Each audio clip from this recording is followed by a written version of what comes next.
Pod.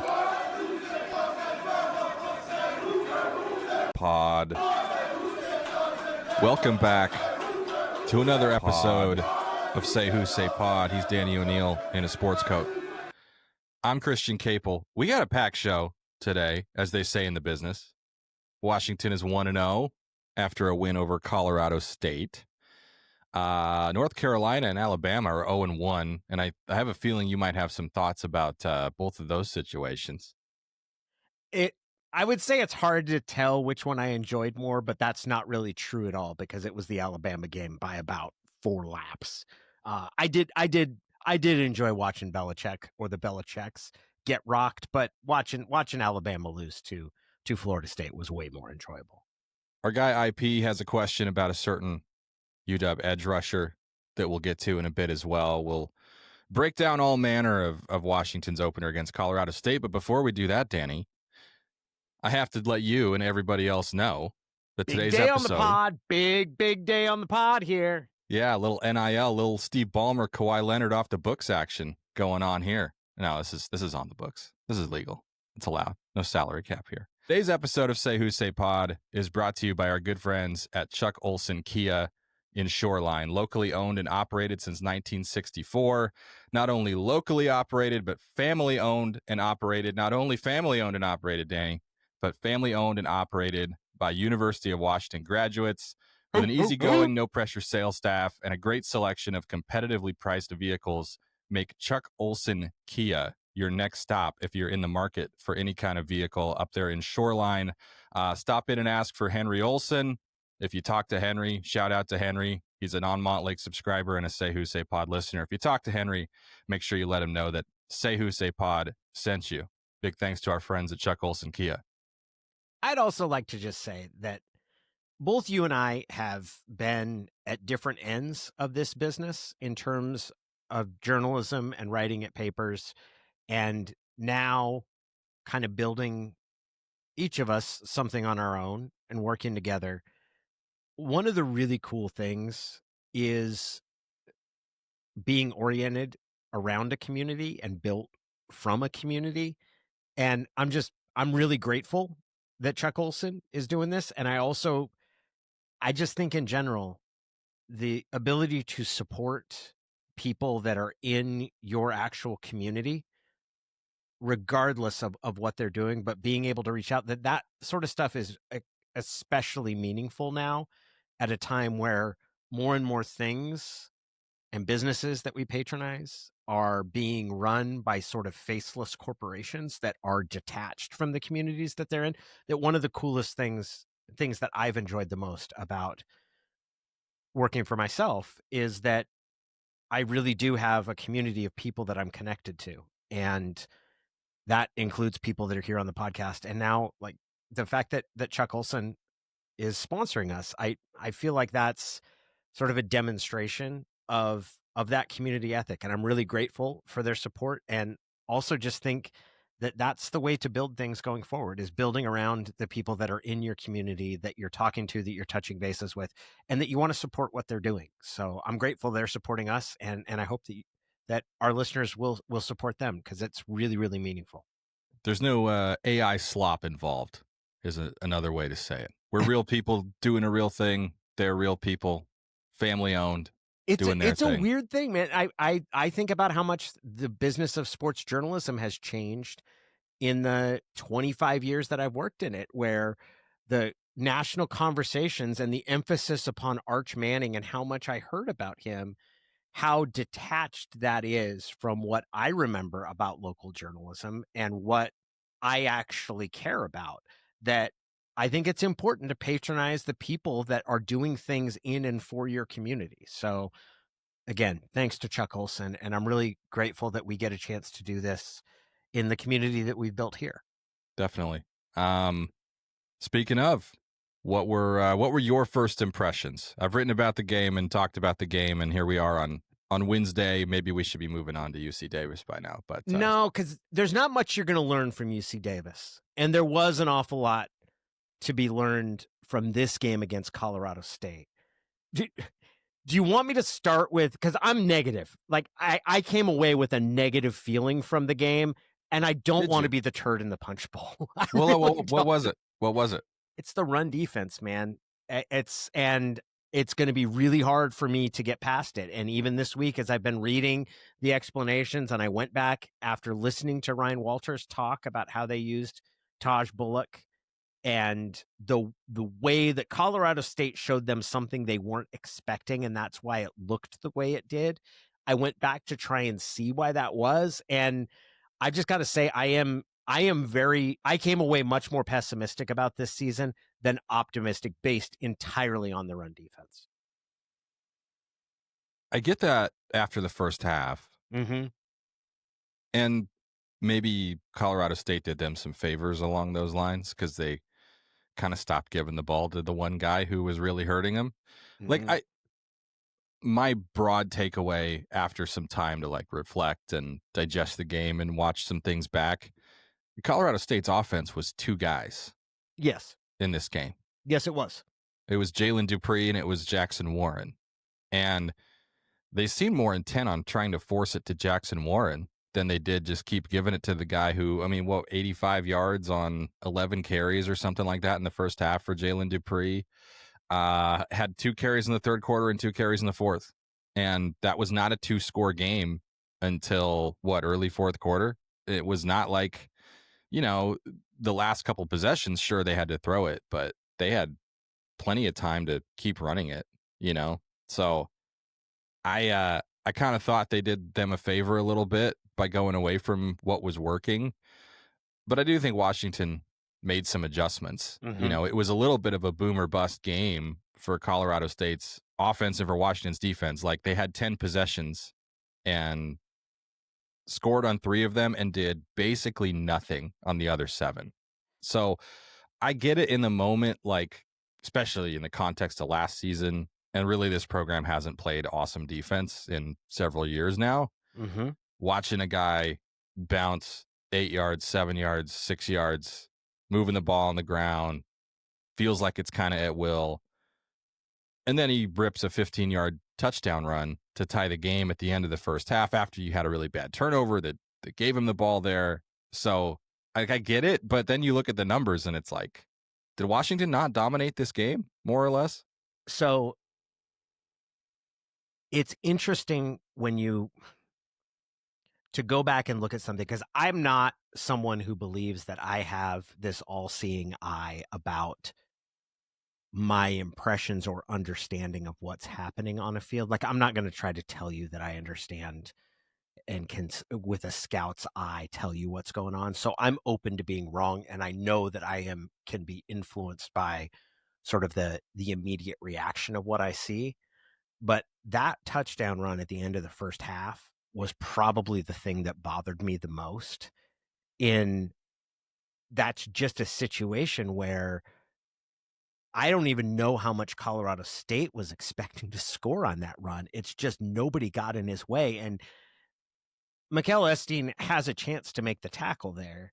But that's also when you get to a safety having to take out a running back who hasn't been touched yet, like, that's not the best ask. Like, that's a real challenge for a safety there.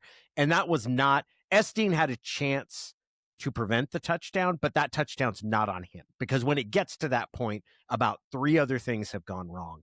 And I think that play, it's very possible that play is the toothpaste taste in my mouth that I just can't get rid of for 4 weeks, because I still have a hard time, even after going and looking at all the stats and seeing what you said, because I did look at the possession chart, like, okay, actually how much damage was done. And I kind of look at it as like, yeah, it was just 2 guys. And I'm really not sure how much they ever stopped either one of those guys. There was the play for the pick, which was the play of the game, in my opinion, was a great play by Esteen. It was a great anticipation, read, reaction by him. But man, those 2 guys kind of had their way with the Huskies a little bit, and that was tough. Yeah, so on the touchdown run at the end of the half, that's a good, I don't know if it was their offensive coordinator who saw that and signaled down to the head coach to tell the quarterback or whatever. It was a good check pre-snap, because Washington's got 6 defensive backs on the field. Yep. 3 of them are aligned over trips left. Mm-hmm. And Ryland Dillard-Allen, who was on the field as the third safety, the 6th DB there, he's shaded that way too. Like a run to the right side of the formation is going to render him a non-factor. He's too far from the ball.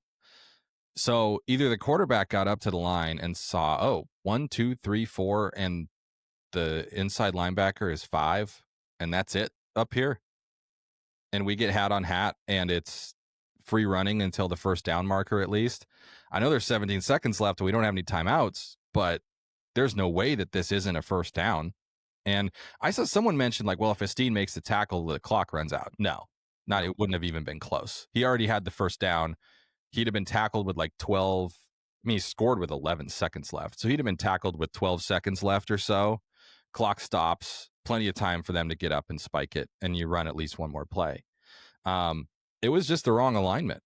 And I think they were, Walters, I'm sure, is thinking, no matter what we show them in the box, there's no way they're going to run the ball with 17 seconds left and no timeouts. So let's get our dime package out there. Let's get our, it was essentially third and long package, passing down package out there, and keep this thing from getting in the end zone when they already are basically only throwing it to one guy. And Colorado State said they Washington dared him to run, and Colorado State accepted the dare. And at that point, like, go back and watch it. All they had to do is get hat on hat. All that their 5 offensive linemen just had to get hat on hat. And Mikel Esteen was the only player on the field who even had an opportunity to make that tackle. Nobody else was going to even have a chance. And so, to your point, when your free safety making an open field tackle on a running back at full speed is your only chance of stopping the guy, like, I'm not sure Mikel Esteen would have loved to make that tackle, but I'm not going to like put that on him.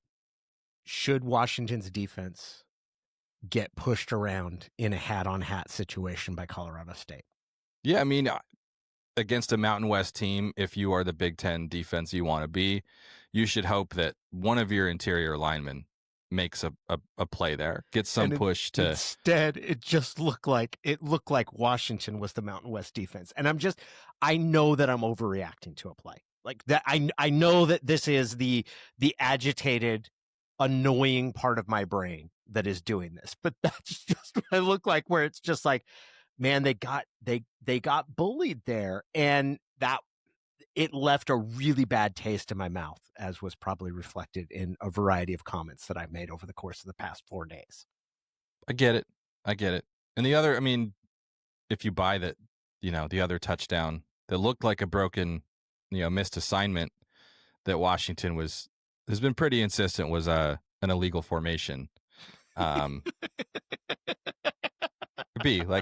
Which it did appear to be. You go back and watch, and yeah, they only had 6 guys on the line, and that guy wasn't and shouldn't have been eligible.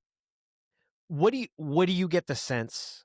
How do you feel the coaching staff looked at the game?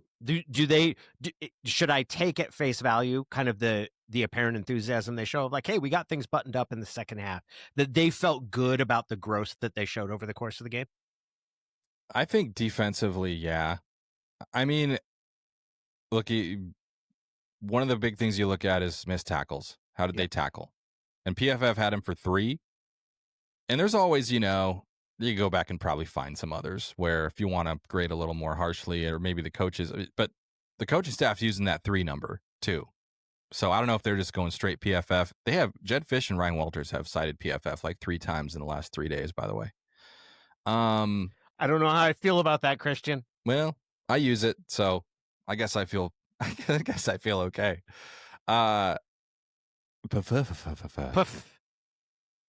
I think they feel like it was adequate for an opener, and they're more irritated. My sense is that they're a lot more irritated about the self-inflicted stuff.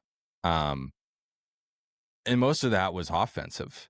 Yes. The 3rd and 19 busted coverage right before the touchdown pass that Washington says shouldn't have been. That was bad, right? Like you lost the 6'8" tight end, the one guy that they are comfortable throwing to seemingly on a 3rd and 19. Like the one guy who can hurt you, who's the biggest guy in the field.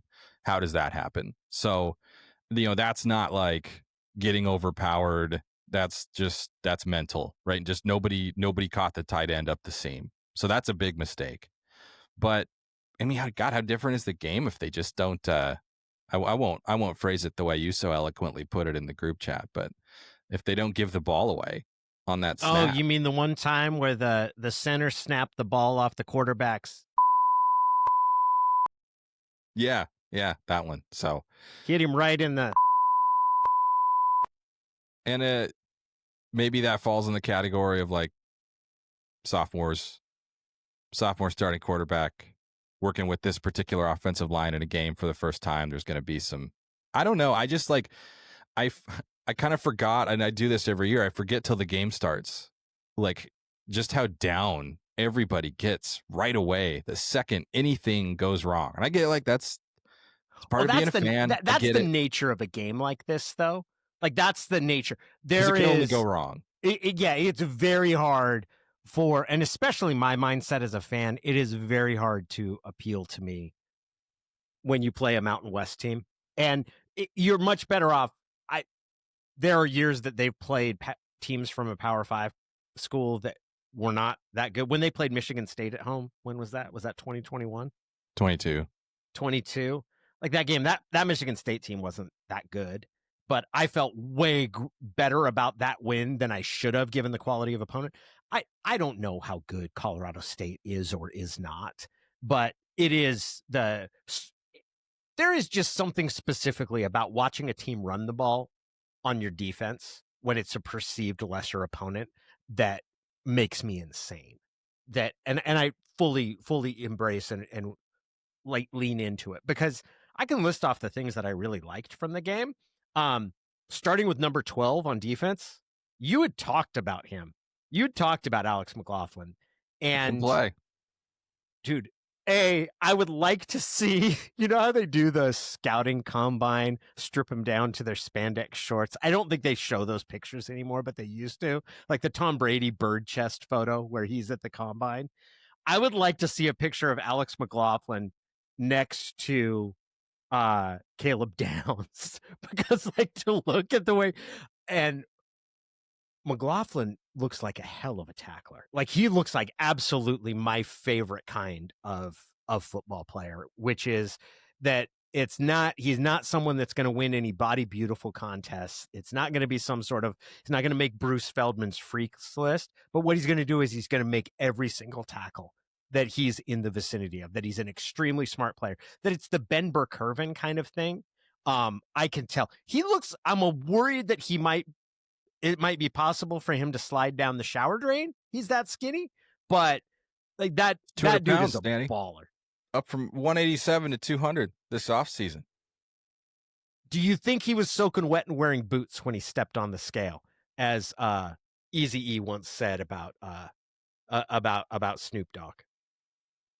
It's heavy enough to make a couple TFLs in this game. He looked really good. The other one, and you had talked about him, Dillard Allen. Dillard Allen moves like a big time football player. Like just he likes to hit. Yeah, watching how he plays, that there was I want to see some more of him, because he looked really good too. Deborah Bryant and Albuka. How do I say number 3's last name?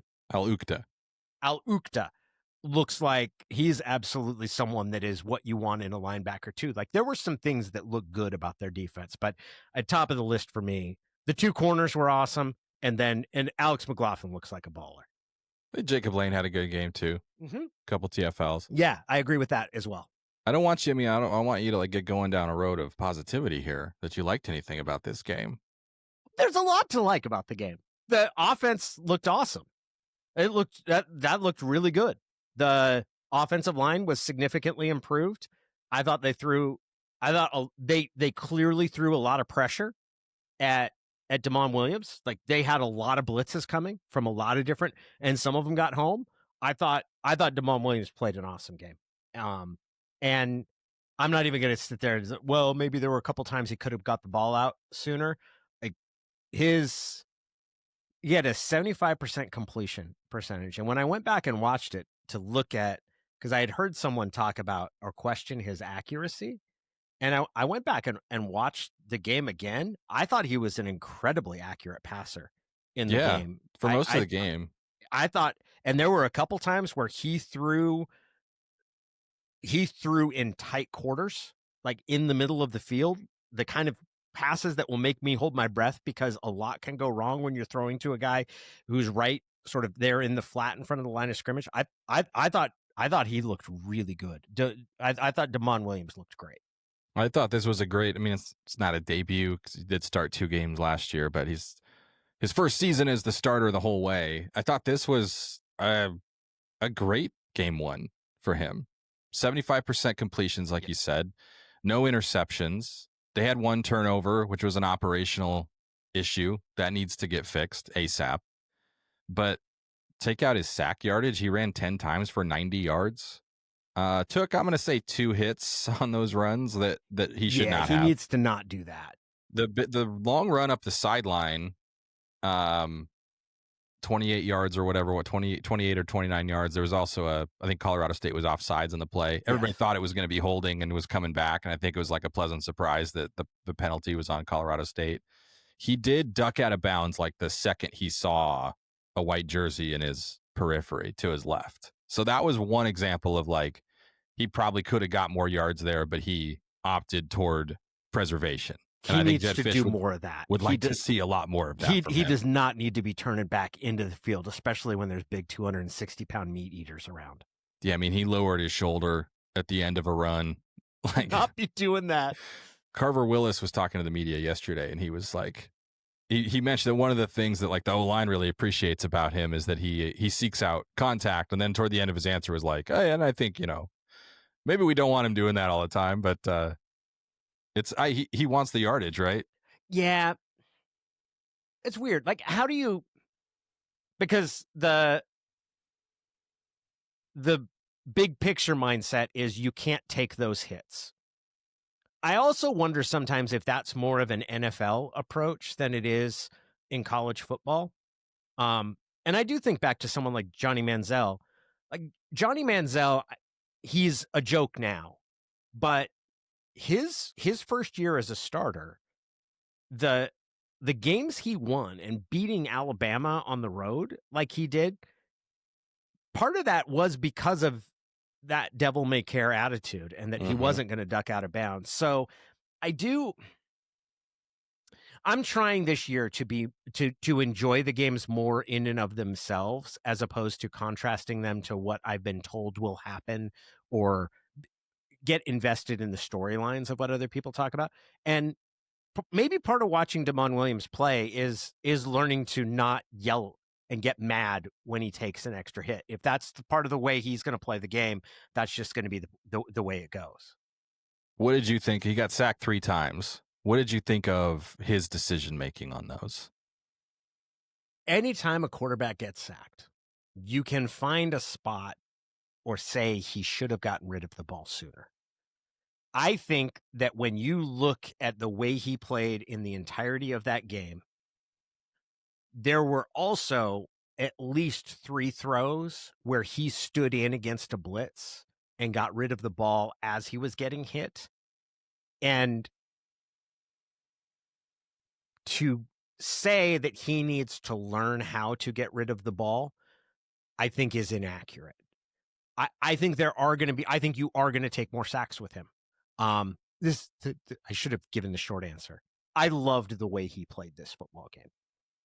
Right, like if I had any complaints, it would be the one time he turned back into the field and got hit by a defensive lineman. He doesn't need to do that. But all the sacks that he took, you're going to take some sacks with the way he plays. That is going to happen. But there were also times where he got rid of the ball just before he got hit. So to say that, he needs to learn how to get rid, no, he's doing it, man. Like you saw it, and they were big gains, and those are some of the toughest throws for a quarterback to make. And especially when you're a quarterback as mobile as Williams is, because if you're a pocket passer and you've got a blitz coming in, Like your only question is, can I get rid of this ball before I get hit? Or can I stand here, wait for this receiver to get open and then uncork it and take the hit? Can I make the throw without wincing in anticipation of getting hit? When you're a scrambler, there's a third option there that makes it really, because you can also say, I'm going to buy time. And I think watching the way he stood in there and threw against pressure that's way more important than any of the 3 sacks that he took, because you saw, like, okay, he's able to recognize that and say, this is the time for me to throw it downfield, not rely on my legs. There might be, like you said, a sack or two in there that a different quarterback doesn't take, but this is not a knock on Will Rogers. If Will Rogers drops back to pass and the running back misses the protection, he probably doesn't evade the oncoming blitzer and then scramble back into the pocket and find Desmond Roebuck on a crosser for 23 yards. That was like a wow. That was a Damon play. And that was like, there's one guy on the roster who can do that. And Washington's not had a lot of quarterbacks who can make that play. And I don't think it'll go down as like his most remarkable throw, but go back and watch it. And it's like, that was an incredible athletic play by a sophomore quarterback. And then, by the way, delivered a perfect throw exactly where it needed to be thrown. On the accuracy thing, I agree. I thought accuracy was, if you're breaking it down to just plus or minus, there were a lot more pluses. He missed, I think probably had Decker DeGraff for a touchdown on the wheel route that he underthrew. Mm-hmm. The first shot play to Denzel Boston was clearly pass interference that wasn't called. But if he puts it just a little bit further out in front of him, he could have made it easier on Boston. He could have made it easy. That's a tough throw too, though, where you're talking about throwing outside the numbers down that far. It wasn't. I wouldn't go so far as to say it was underthrown. It was just he could have gotten it out further and it made it an easier catch for Boston. Yeah, but they also should have got the flag. It was blatant. They just missed it. The 38-yard gain down to the 1-yard line to Boston. If he leads him a little more, that's a touchdown. He probably doesn't have to, but also like you got to make sure you complete those passes, right? Like that's more important than how far can I lead him and still complete this. It's like, oh, our best receiver is wide open behind the defense. Not everybody's Michael Penix on every throw. You need to make sure that ball is completed above all else. That was Jake Browning's thing. And that, Jake Browning underthrew receivers. It happened. But that was kind of his thing. He's like, I got these great, playmakers. The priority is making sure they catch it. I'd rather like, oh, he had to slow down and catch it and we only got a 40-yard gain instead of a touchdown than risk overthrowing him. I don't know how much risk there ever was to overthrowing John Ross, but John Ross. The 3rd and goal throw to Boston, you got to have more air under that. He really had no chance. But it was a weird ass play, and then Boston fell on the camera. Yeah, he came back. The broadcast mentioned that he came back in. So on the next series, he did seem okay, but that was unnecessary. Yeah. Why do we have camera equipment laying around in the corner of the end zone? And there was, I think, Rashid Williams who made like a really good play to catch a ball that was maybe thrown behind him. There were a couple of those where it was like, ooh, that was a great play by the receiver to make that adjustment. Did you, when I went through, I thought I counted 3 times where I thought he put the ball in harm's way, where it was like, okay, that's where there's even a chance that could turn out to be picked. I thought that when he missed, it was like that Boston play on the 3rd down where, okay, he didn't, but nobody else had a chance to get it. And your completion percentage is 75%. I thought he was incredible in terms of how he cared for the ball. I thought that you got big plays without him taking much risk. Yeah, I agree. I thought it was a great debut. We got some things to work on, but I think if you came into this year hoping that Damon Williams was going to be so good that he could take this offense to the next level, I don't think you saw anything to make you think he can't be that. No. There was nothing about their offensive performance that made you feel that this is a team that's headed for trouble or they're going to have a hard time. Their offense was really good. And Jonah Coleman's a badass running back. Yeah, I almost feel like it's just so accepted that he's good. He ran for 1,000 yards last year. Did he look different to you? Yeah. He's leaner, I think. And he's just as strong. Yeah. I thought his jump cut, like he's a really good running back. We'll see if the holes are there. Like if he gets room to run when they go up against big bruiser defenses. I mean, Ohio State obviously is going to be, I mean, Oregon's got a great front. Oregon's got great edges. Ohio State's defensive line looked incredible. I don't know how much a running back on his own can change those sort of games, but he's as good as any running back that a team has in the country. Yeah, he's right. Like he's not going to be drafted high. He's not going to be the best NFL prospect, but if you look at 4 college running backs, he is a top flight college running back. If he's got the numbers, I mean, he more than anybody else on the team probably, I think, is going to at least have a shot to get some all Big Ten recognition if he stays healthy and he's going to have the opportunity to produce. Most interesting thing to me, and not to downplay his performance, but 24 carries, career high. Yeah. So I wonder if that'll be a trend. Did you get any feel last year? Were they monitoring his carries? I think so. I think he was banged up. Okay. There was like the Rutgers game was the most glaring example where he was really good and then he's just not out there in the fourth quarter. And I think Fish said afterward, like, yeah, like we're working through trying to keep him fresh. So like when their bye week came up, they talked about how important it was for Jonah to get off his feet and recover and be a different player like the second half of the season type of thing. So I think he was banged up. I made the comparison at one point, I think, to like Rome Odunze's 2022 to 2023, where he clearly was playing hurt all of 2022. Mm-hmm. They rested him the Portland State game or whatever. That was the only game he sat out, but he was dealing with something all year.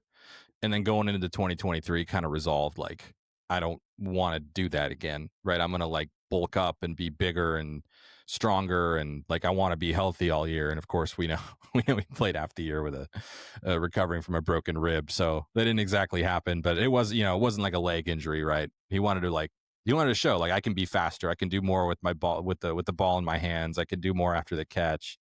And I think Jonah Coleman had a similar offseason where it was like, all right, year one in the Big Ten, like I think went well, right? I ran for over 1,000 yards. Just like Rome Odunze had 1,000-yard year in 2022, but like health-wise, I know I can feel better than that.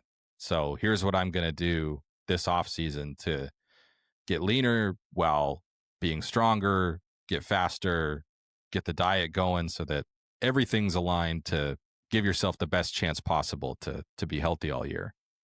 And then on the offensive line, I saw it look like Mills mostly, and then did Paki Finau get a series in each half? Is that how they rotated it? It was just a little more than that, but it was 53-23 where the snaps at left guard. So they clearly like Mills there. Finau played well too. He actually graded a bit high, like barely within a percentage point higher than Mills, but they were right around, both around like a 75 overall from PFF.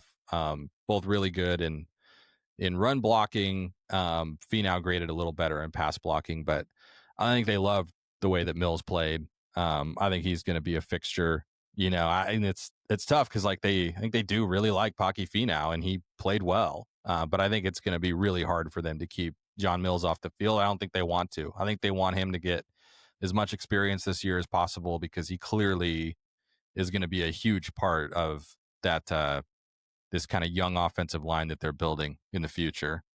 Pretty big dude for being a true freshman. Pretty freaking big dude for like just the frame that's on him. It was pretty impressive to watch him. And then we have 2 freshman receivers that I saw. Roebuck definitely got in, and then Vinesbright. You also saw their top 4 receivers. You got Williams and Boston, and then those two is what it looked like most of their receiver rotation is. Yeah, that's Audric Harris played a little and Kevin Green played very little, I think 5 snaps. I think Fish thinks Omari Evans should be able to play this week, so we'll see on that. It seemed like, he's the one who's listed on the depth chart with Raiden Vinesbright in the slot. So does that push Roebuck down? Has Roebuck already passed him too? Vinesbright played the 3rd most snaps, but he didn't get targeted with a pass. He did have 1 run on an end around. Roebuck caught a couple passes, but if game 1 is any kind of sample size, this could be another like very top heavy 1-2 receiver deal in terms of target share, which is in line with what Jed Fish's offenses have been the last 2 years in particular, 23 at Arizona and 24 at Washington. 22, they had, Teteroa McMillan was a freshman, was their number 3 receiver and had almost 700 yards. So they spread it around a bit more there. But keeping the receiver rotation was fairly tight, all things considered. I think the defensive rotation was pretty tight for, the game wasn't totally decided until the 4th quarter. It's not like there was a ton of opportunity to get a bunch of guys out there, but like Ryland Dillard Allen was the only other safety who played, and he played 7 snaps, and some of those were as a 6th DB, so not even necessarily replacing one of the 2 starting safeties. In fact, I believe McLaughlin and Esteen played every snap. So your 2 starting safeties didn't come off the field. Ephesians Prysock also played every snap. Takario Davis played every snap but 2. Buda Alukta played every snap but 3. And then a total of 13 players made tackles in this game, which I don't know that means anything, but just looking at their defensive statistics, I'm like, this is as short of a list of guys who made at least 1 tackle as I've ever seen. Like, both safeties were really active. Alukta and Devin Bryant were really active. And that's kind of how they want it, right? They want that defensive front occupying blocks and pushing the pocket and letting linebackers scrape down to make plays, which I think is a good segue into our guy IP's question, because I'm going to play a clip from Ryan Walters, which more or less answers it, I think. Here is our conversation with IP McFarland. Good morning, guys. I have left the friendly confines of my home office. Did I say confides? We're going to keep going. Into this interrogation room. But, I've got nothing to hide. I didn't hire a lawyer, in the words of CJ Craig, because I had nothing to hide. Weird game Saturday. I hope Danny uses the same verbiage he did Saturday night to describe UW's bonehead play that turned a likely, I think it would have been 17-7 halftime lead into a 14-14 game, which was, of course, counterbalanced by the single worst play I've ever seen on a football field by Colorado State, and the single worst analysis I've ever heard from UW's own Lincoln Kennedy. The kicker was not open, and a running back running the wrong direction with no protection can't hit a kicker 55 yards away, especially when there's a corner about 1 foot from him. But that's neither here nor there. My question this week is, it's a little awkward, and I kind of phrased it to you guys Saturday night, and you're probably expecting it this morning. Does Zack Durfee have it? I mean, he's obviously an incredible athlete. He seems to be a pretty likable guy. Great story coming up from tiny college. But he has the bull rush. And I suppose if there's a tackle that just can't take his significant strength, that's going to work. But there's no swim, there's no spin, there's no anything. He's just if he can't overpower the guy. That seems to be what he has. I hope that's not the case, but at this point, do we have enough of a sample size to say he may just be a lovable, memorable character in UW history that didn't turn out to be a great player? Sadly, that's what I've got this morning. Wish you guys a good week. Go Dogs. So Ryan Walters was asked about this on Tuesday, about not the way Ian asked it, but generally, and this was his response. I thought he played well. Like I said, it didn't show up on the stat sheet, but I thought he was disruptive. He got back there and caused some pressures. So I think he's playing confident. He's playing physical, and one of the third down stops, he took up 3 blockers and was disruptive, and Buddha was able to scrape over the top and get a TFL. So I think he's right where he's supposed to be.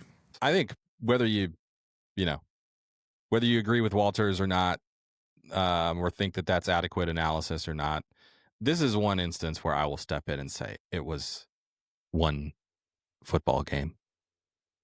One game. Come on. The criticism was this guy can't stay healthy and get on the field, and small sample size, and we need to see him, and now he plays a single game, and was just, everyone who's ever seen him in practice and thinks he's great is just instantly wrong because he didn't have 3 sacks in their season opener. It is incredibly difficult to measure the effectiveness of linemen. We know that about offensive linemen. It is misleading about how difficult it is to measure defensive linemen. And because you never know what they're fully asked to do on a given play or what their responsibilities are. And in this game, when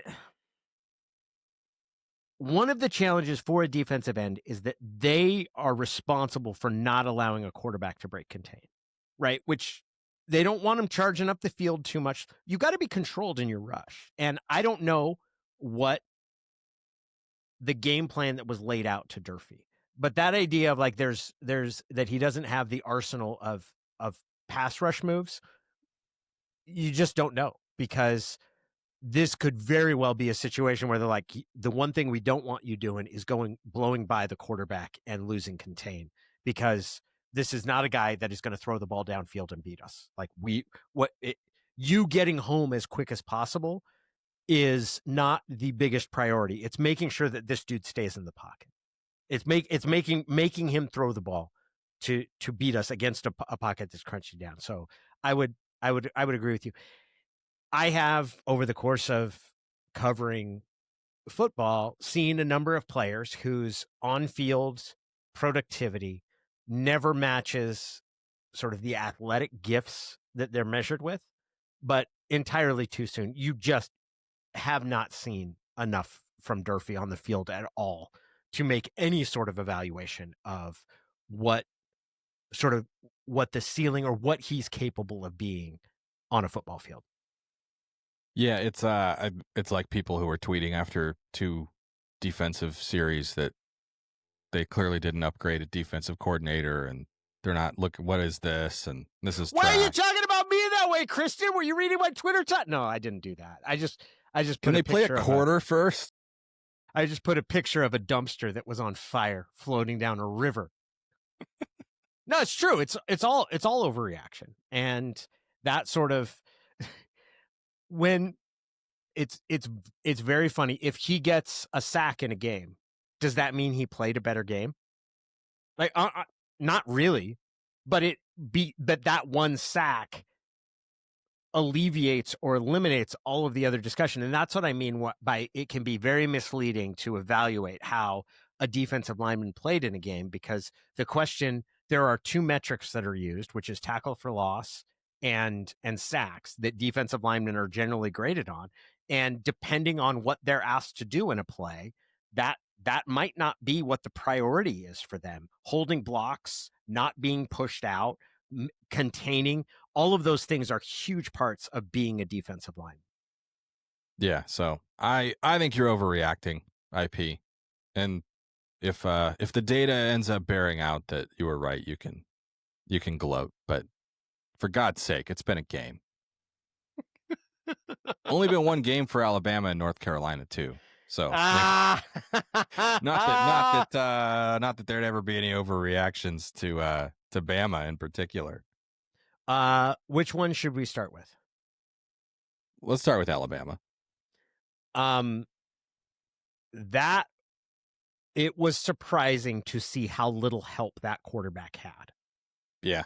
It was really surprising. And look, Florida State wins 2 games last year, changes its coordinators, and it looked like they had some studs. I'm not gonna doubt what Alabama has on its offensive line. And they really got after him, and that quarterback was running around, but he did not have a lot of help in that game. I thought he competed pretty well, and unless he was just holding on to the ball and refusing to let it go, it looked like there wasn't a lot there for him. Yeah, for the talent that Alabama has up front. Yep. And like the NFL prospects, that was alarming.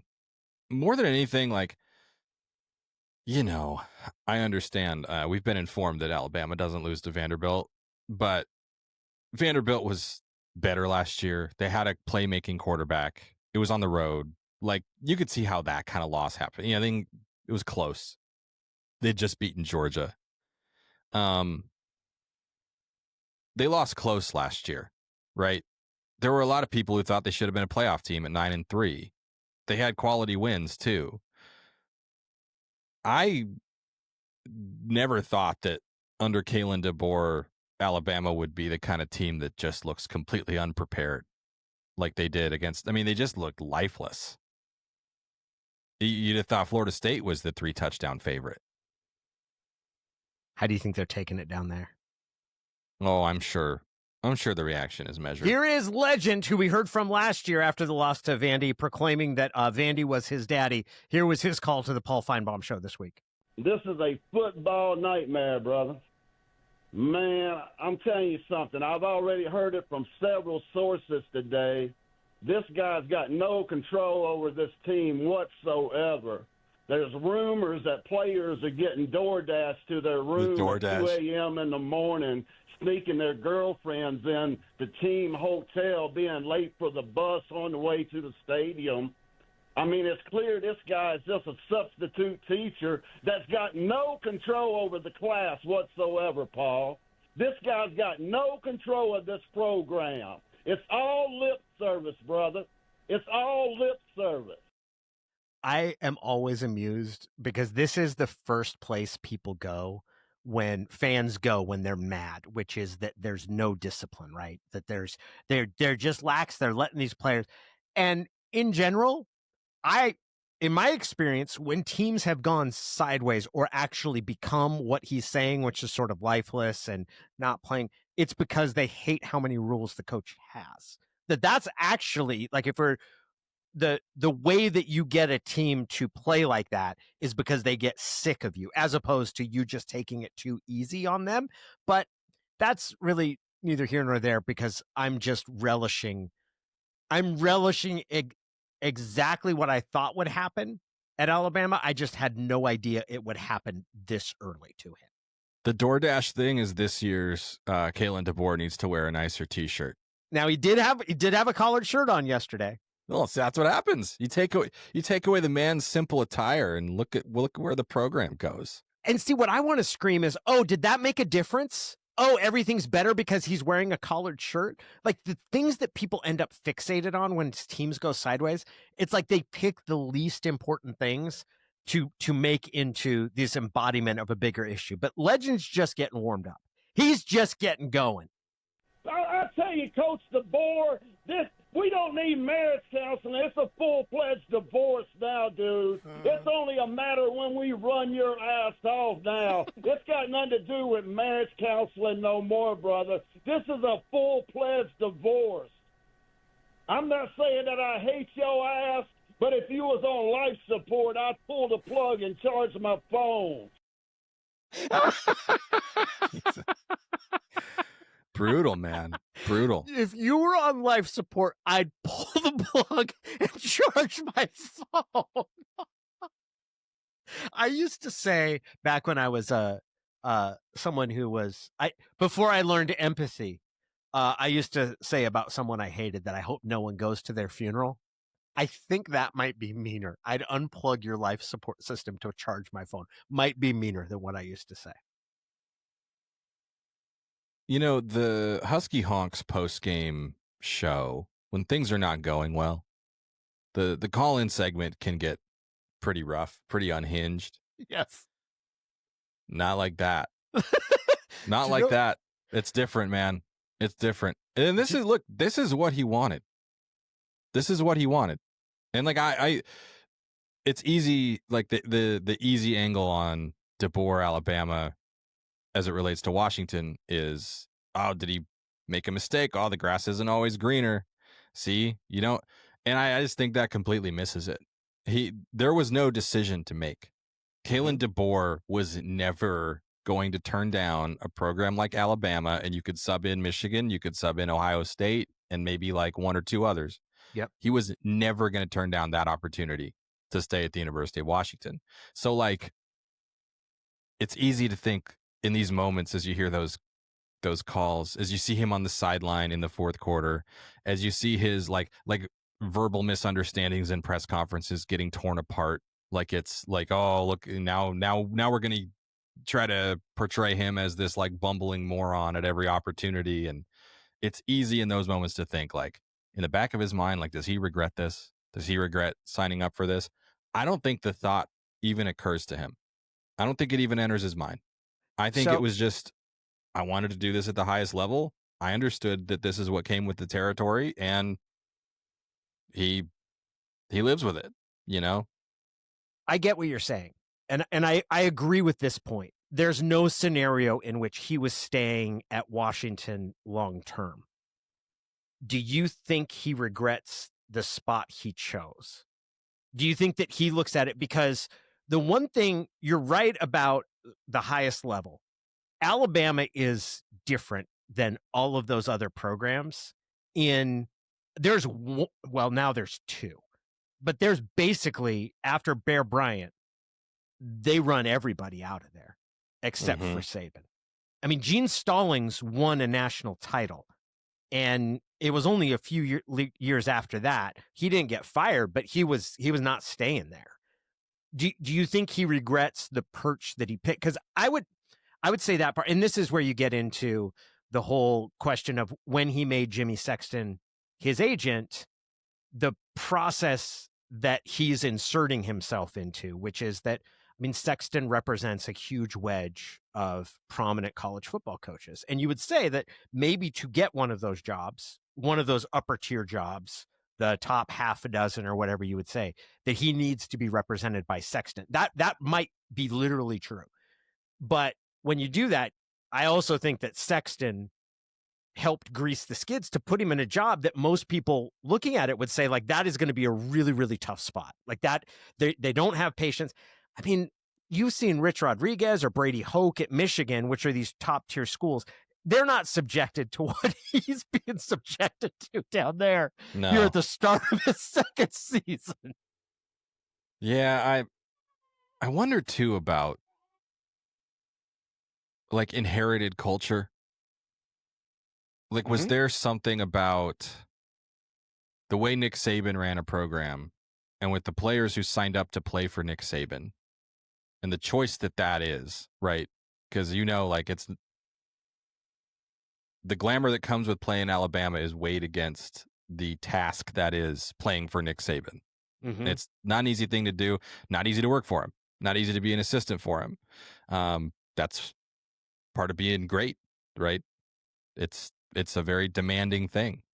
I just wonder if the caliber of player who signed up for that, if there's something about the way Kalen DeBoer runs the program that, it's not what they signed up for, and it's just not going to work. And I don't know why or what exactly the issues would be.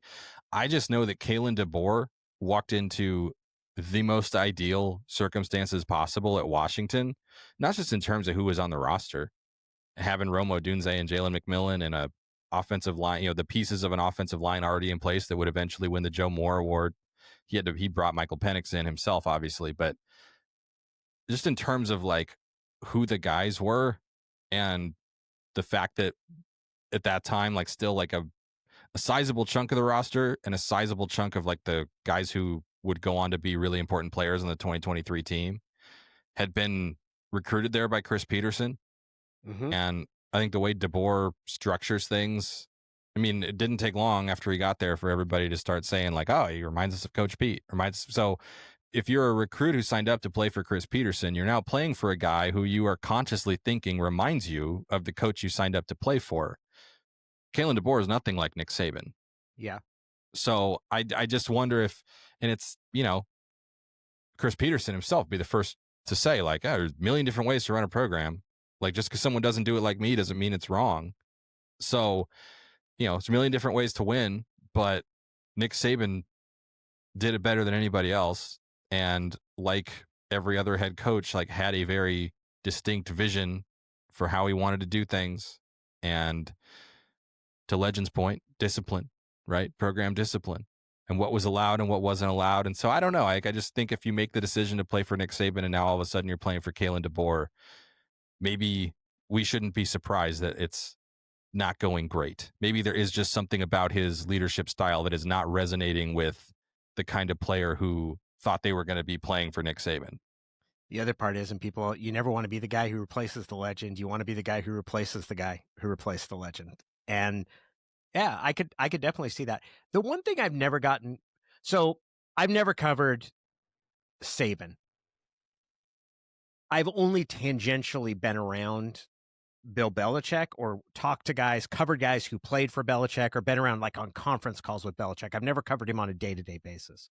The one difference that I've always heard is that Saban actually has and can turn on people skills with players, like that he's actually kind of charming and the rapport he has with players can be very good, and that he's tougher on his assistants than he is on players. Whereas Belichick is just, he grinds everybody. And I think that I do think that creates, I mean, you're talking about Saban's the most successful college football coach of the past, 40 or 50 years. I would put him ahead of Pete Carroll. Just what he's accomplished. There's such a void that's left by that. It's hard to go anywhere but down. And then as soon as things start going sideways, I think it just cascades, and you have thoughts like this being expressed on radio call-in shows. Nobody likes you. You are an outsider. We don't like you. Go your ass back to the West Coast. Go get you a tree to hug and a Gavin Newsom pretend president sign and stick it in your front yard and leave Alabama today, dude. Leave it today. Get a Gavin Newsom for president sign and plant it in your, and then there's a pause and it goes front yard. Kalen DeBoer, hippie liberal. Yikes. See, this is, you know what I was thinking? Like, well, if Washington has an awesome season and Alabama fires Kalen DeBoer, one place you don't have to worry about Jed Fish leaving for is Alabama, because they ain't never going to hire a coach from Washington again. Well, I'd go a step further. That's a whole coast. You're gonna have a hard time getting anybody from the West Coast to be hired at that school. Yeah. Anybody who's spent any time on the West Coast. The statute of limitations passed on Mike Price, and that was what allowed them to hire Kalen DeBoer. and they're now realizing perhaps they erred. Yeah. Other games that were a surprise over the course of the weekend. Maybe this is where we shift to our Pac-12 power rankings. Yeah, I mean, I didn't see Cal going into Corvallis and just thumping Oregon State. Boy, their quarterback looks good. Mm-hmm. Yes, he does. He looks very good. There were actually a lot of good quarterbacks. And on Washington's schedule, they got 2 freshmen. Michigan and then Maryland, they both look like they've got really good young quarterbacks. Michigan's particular. I was really impressed with how he played. They got Oklahoma this weekend, which I'm really excited to see. I was really impressed with Michigan's quarterback. On the other end of the quarterback spectrum, didn't see anything special in Texas, Ohio State. No, I thought Sayin played good, but he's got such talent around him. They didn't ask him to do a whole lot. No, they didn't. And he missed Jeremiah Smith down the field, which you really can't do on a fourth down play. The concern out of that game for Washington being that they play them in week 4 is just like that defense. Oh my goodness. Defense looks, especially the defensive line, looked really, really good. Just maulers. Yeah, that is going to be a tremendous challenge. And that, it's exactly what we've talked about, right? Like everybody knew the O-line was going to be better for Washington, and it certainly was. Like, I don't think last year's group performed that well against anybody. So forget that it's Colorado State. Like, they're better. There's no question. Drew Azzopardi looks a lot better. I think John Mills, even as a true freshman, brings a different element.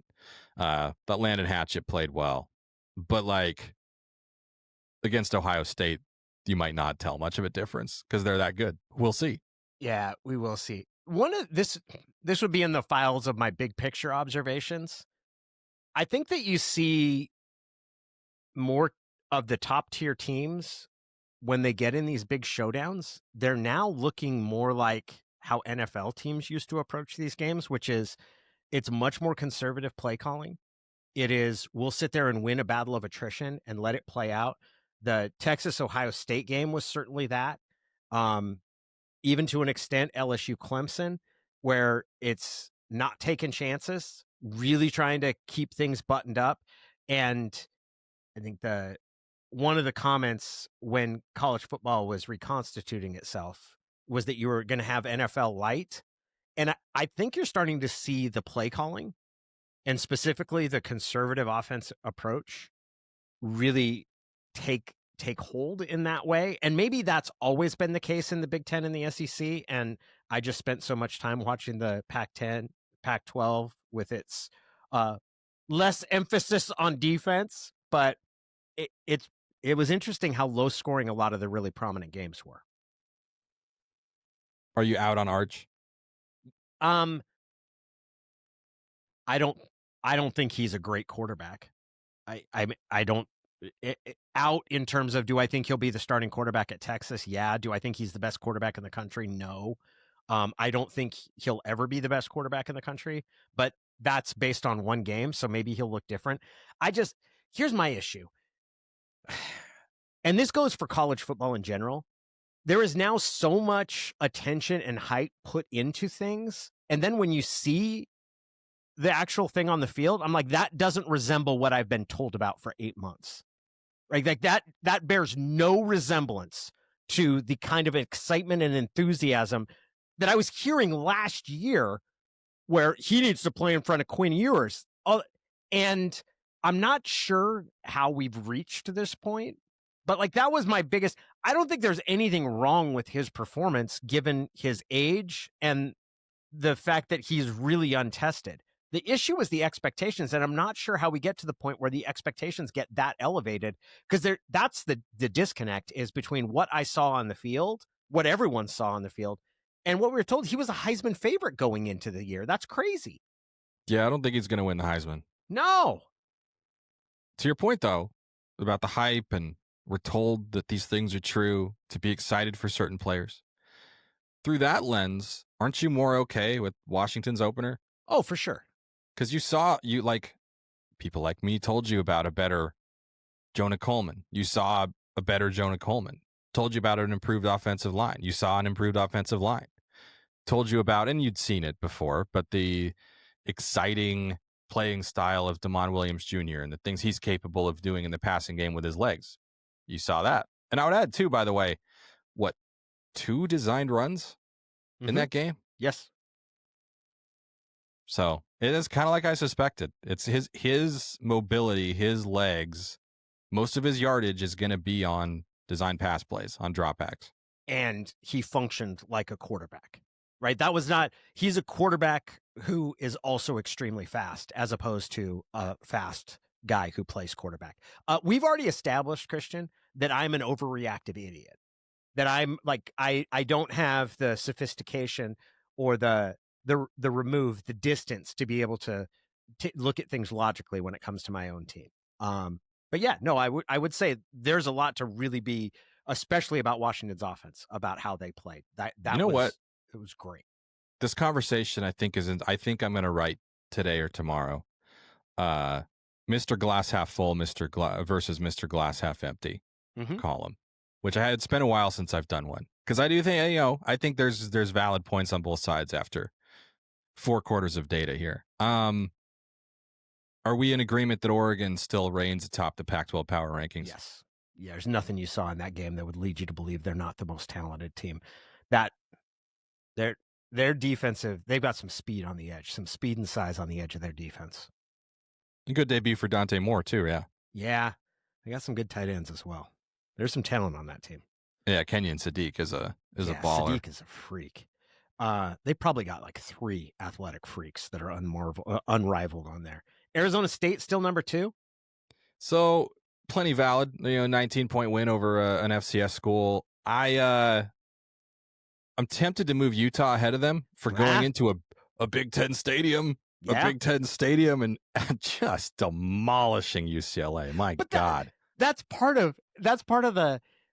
Do you think who's better, UCLA or Colorado State? Because you don't know right now. Like, legitimately, UCLA should be better. And maybe Colorado State is a middle of the road Mountain West team. And at the end of the year, but this is one of the things that makes these early season games really tough to measure. If it turns out Colorado State's better than UCLA, Washington's win looks a ton better. If it turns out they're a bowl team, that Colorado State's a bowl team, that's a much better win. Which they definitely should be. Like they were close to that quarterback couldn't throw. No, that shocked me. Frankly, shocked me. He threw for over 3,000 yards as a redshirt freshman starter 2 years ago. He's thrown a lot of picks too, and he took a step back last year. But that was weird. I was not expecting the passing game to be that anemic. They threw to one dude. They just threw to the tallest dude over and over. It helped to have Torrey Horton. Yeah, that's true. That's true. That's one of my big causes on evaluating quarterbacks is the weapons matter. For sure. And so why was Keith Price so much better as a 3rd-year sophomore than as a 4th-year junior? Well, look at the guys he was throwing to. So I've got Oregon, Arizona State, Utah. You've got Oregon, Utah, Arizona State. Yes. Does USC's thrashing of Missouri State? Oh, you had USC 4 last week. I've got Washington 4. Yeah, I'm going to keep USC 4 and Washington 5. Okay, I've got Washington 4, USC 5. Who's your 6? I've got Cal. Whoa! Demolishing Oregon State and Corvallis. And not just that, but I think after watching their freshman quarterback, who was committed to Cal and then flipped to Oregon momentarily, and then I think he enrolled, then flipped back to Cal. So they've got him for the time being, at least for this season. Jaron Kiave Sagapolutele. And not only do they win in convincing fashion on the road, but he just looks like a dude. And so I think the upside is there for us to move Cal into the top half of these rankings after week 1. I would agree with that. I've got Cal 6, despite their tree-hugging lineage. I've got Colorado 7. I've got Arizona 7. Okay. I think Arizona smacking Hawaii gives them the nod over Colorado losing to Georgia Tech. I think Georgia Tech might be good. Deion Sanders still doesn't understand time management or timeout management. And then It's a little thing. So funny. If you end up attempting a field goal from where they attempted it and take timeouts home with you, you screwed up somewhere. and he's out there still saying it wasn't really a bad thing. That's not why we lost. It's like, well, that's not the point. The point is you use the assets you have to their maximum benefit. And the answer is no, because you took those things home with you. I've got Colorado and then Arizona. So I've got Arizona and then Colorado, and then it gets tough. It does. You've got 3 really ugly losses and 1 really ugly win. And it's possible that the win is worse than all 3 of the losses. I don't agree. I am going to, at least after week 1, I'm going to give Wazoo credit for winning the game. Really? Are you feeling better about a 3-point win over Idaho or a 3-point loss to Hawaii? Who woke up feeling better about the direction of their program? The team that managed to win a game against an FCS opponent? I know. No. Or the team that got absolutely dog-walked in the Rose Bowl? I've got UCLA at 9. At least Really? they lost to a good team. I mean, At least they lost to a good team. They no-showed. They did. And I think Utah's good too, but come on, man. Yeah, they didn't show up. But at this point, so I go UCLA, Stanford, Oregon State, Washington State. I agree on Oregon State and Stanford. In fact, I have them 10th. But I've got Wazoo 9th, and at least for this week, UCLA is dead last. The toilet. It's a little like, the ESPN bottom 10 rankings. It's not always just here's what I think the very 10 worst teams are, right? It's body of work. Like the performance matters. You absolutely know showing at home against a team that is a former conference rival that moved to what is perceived to be a lesser conference stings more than winning at home against an FCS school. And your big offseason acquisition quarterback who you went out and got to replace your big offseason acquisition quarterback goes 11-22 for 136 yards. Here's the other thing, is that the guy that he's replacing looked really good with Tennessee. Aguilar can fling it, man. Yeah. Like he has got a hose. We put up numbers at App State. That was not a nothing portal addition for UCLA in the first place. You like watching him. I really would say that and I liked Tennessee's quarterback last year, but watching how Aguilar threw it, they might have upgraded. They really might have upgraded at quarterback. Oh, what a show. What a week. Fun. I forget, man, doing these shows all off season, I forget like how much easier it is because we could keep going, man. We could do 2 hours this week. Are you kidding me? I've got more phone calls to play if you want to keep going. Nobody likes you. You are an outsider.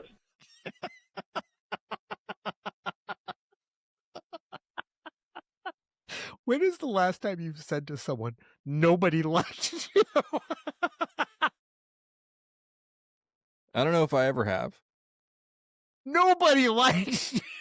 You are an outsider, dude. It's like something that's something the mean kid in 2nd grade says. And they get sent where they're like, you can't talk to other kids like that. Nobody likes you.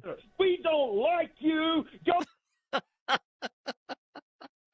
It's funny because I saw a tweet that was like, oh, somebody check on Paul Feinbaum after these results. And I'm like, check on him. This is what he lives for. Oh, for sure. Did you see? I heard, I didn't hear it. I heard he asked ESPN to release Nick Saban from his contract so he could go back to Alabama. The whole thing's funny. The whole thing's just funny. Oh, man. Thanks to everybody listening or watching anywhere. Appreciate everybody who's watching on YouTube. The numbers are looking good. Feeling good about it. Rate the podcast. Give us a rating or a review on Apple Podcasts in particular. Anywhere you engage, you consume, listen, interact, engage, helps people find it. So if there's somewhere to click like or leave a comment, please do so. We'd really appreciate it. And thanks to Chuck Olson Kia. Another big Seriously, shout out to Chuck We're Olson really, Kia. really grateful and appreciative of their support, and are grateful that we get a chance to do this. Go see our guy Henry Olson, and we'll talk to you next week.